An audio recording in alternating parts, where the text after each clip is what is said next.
As was mentioned earlier, my name is Kelly Sherman-Conroy. My Lakota name is Mako Washte Winyan, which means good bear woman. I'm a member of the Oglala Sioux tribe in South Dakota. I was born on the Pine Ridge Indian Reservation. And as you've met my mother, and my little guy Kieran. Shungila is his name, which is Red Fox. And if you get to know him, it really fits well. So few gathered here today may know that our national church passed a resolution and made a promise to Indigenous people. In August of 2016, the church-wide assembly, members of the ELCA, passed a resolution to recognize and celebrate contributions of Native Americans into the life and church of the community. The whole body of the ELCA said they were wrong and repudiated explicitly and clearly the European-derived doctrine of discovery, a document that has been used to justify racism and enslavement of Indigenous peoples since it was written in 1493. So, to help understand this a little bit further, the doctrine of discovery consists of the idea that Christians have a right sanctioned by God to take non-Christian lands and property and assert political control over the Indigenous inhabitants. The doctrine of discovery emanates from a perverted understanding of God's designation of a chosen people that has heavenly sanction to do ungodlike acts in the name of God. If pagan inhabitants could not be converted, they could be enslaved or killed. Indigenous people have felt the sting of that papal edict since Europeans first landed on this continent. So tomorrow, it is Indigenous Peoples Day here in the Twin Cities. As Pastor Hans says, others will still call it Columbus Day. But if we as Lutherans, if we as followers of Jesus Christ, who commanded us to love your neighbor as yourself, want to meaningfully reflect upon this day, we can use this time to remember what we must recall, to recognize what we must see and reconcile ourselves, to overcome the past, to love our indigenous neighbors and all the people as Christ has called us to do. The church gathers as one community to praise and worship God. Remember, we are one community of faith with many faces, languages, heritages, and experiences. The doctrine of discovery isn't based upon the gospel. The gospel has Jesus coming to all people and inviting relationship with them. The gospel is one of liberating and not of oppressing. The gospel shows us a tradition of love and inclusion of all people. So let's recall some history here. In the late 1800s, Christian boarding schools were constructed with assistance from the federal government to obtain land on Indian reservations. Catholic, Methodist, Episcopalians, and other religious denominations built schools with the sole purpose of acculturation and assimilation of the children attending. The native culture, according to early missionaries, did not fit the Christian religion, and belief in the gospel required them to give up who they were in order to become something they would never be: white. Carlisle Indian School founder, Captain Richard H. Pratt, summed up the belief this way: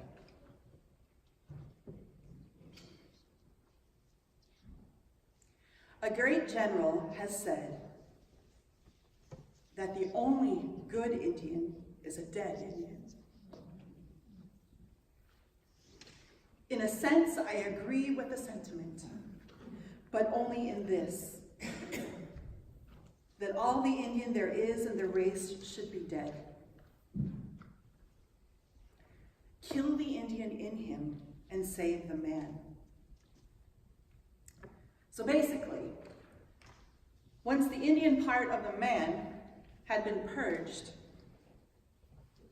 assimilated, could the saving grace of Jesus' death and resurrection become available to him?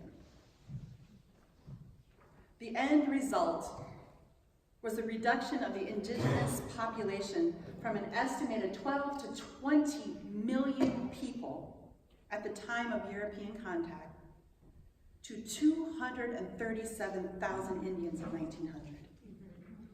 This may be the most horrific genocide in our history.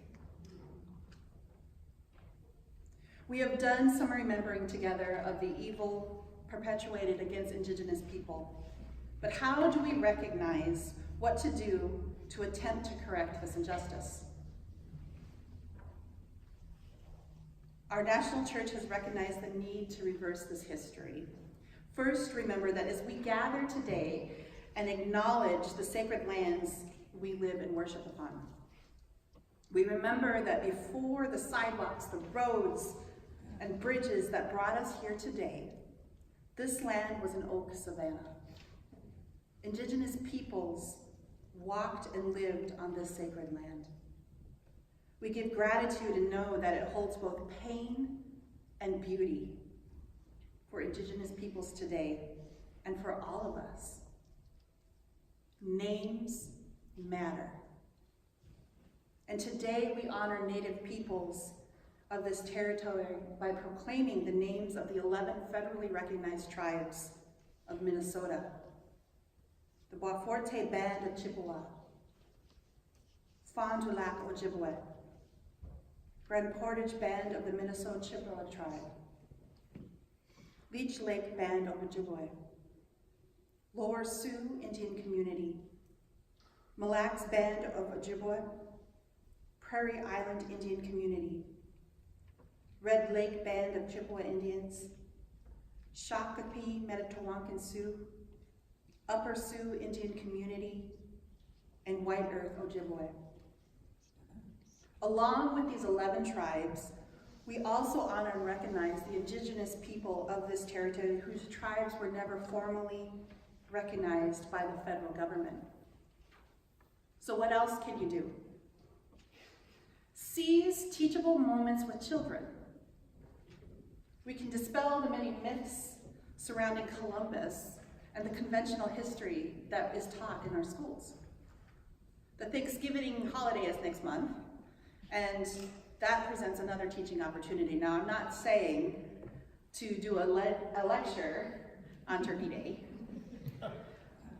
but as parents, as adults, we all have experienced those moments when our children ask us difficult questions, sometimes uncomfortable questions.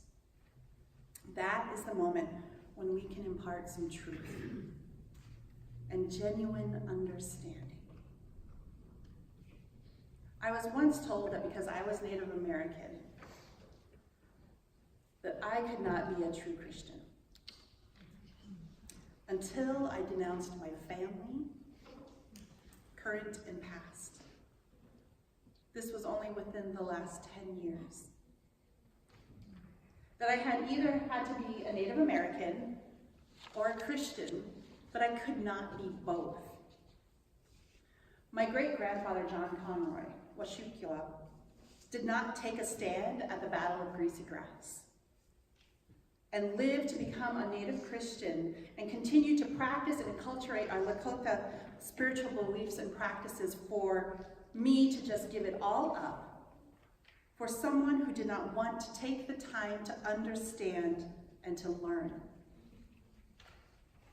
Listen to the gospel words that I just spoke earlier. My prayer is not for them alone. I also pray for those who believe in me through their message, that all of them may be one. Father, just as you are in me and I am in you, may they also be in us so that the world may believe that you have sent me. I have given them the glory that you gave me, that they may be one as we are in one. I in them and you in me, so that we may be brought to complete unity. Then the world would know that you sent me and have loved them as you have loved me. God created me, an indigenous child of God. I am not a European child of God. Nowhere in the Bible does it say to be a Christian, we have to be defined solely by Northern European cultural identity markers. My native spirituality only deepens my relationship with God and allows me to have an authentic and meaningful spiritual experience. This liturgy that we are experiencing today has been put together in a meaningful way to integrate both native culture and spirituality and keep some boundaries of the Lutheran traditions. The result is a profound and deeply spiritual experience that has been created for all involved, and not just worship practices, but their relationship with God and the other. Enculturation, in other words, aims to deepen the spiritual life of the assembly through a fuller experience of Christ, who is revealed in the people's languages, the arts, the rites, the symbols that we have to bring to the table. God has come to see people and is speaking to people like me, a Lakota Christian, in our own cultural ethos. What the world called wretched, Jesus calls blessed. Blessed are the poor in spirit. Blessed are the merciful, the compassionate. Blessed are those who hunger and thirst that God's righteous justice might prevail. Blessed are those who seek peace and work for peace. And blessed are you when you are persecuted for just trying to love and do what is good. What the church needs, what the world needs, are some Christians who are crazy enough to decolonize their minds and love like Jesus did, to give like Jesus did, to forgive like Jesus did, to do justice, to love mercy, and to walk humbly like Jesus did. As you reconcile yourselves with the indigenous people of this land, you are also doing your part in helping to reconcile this broken world with God. Amen.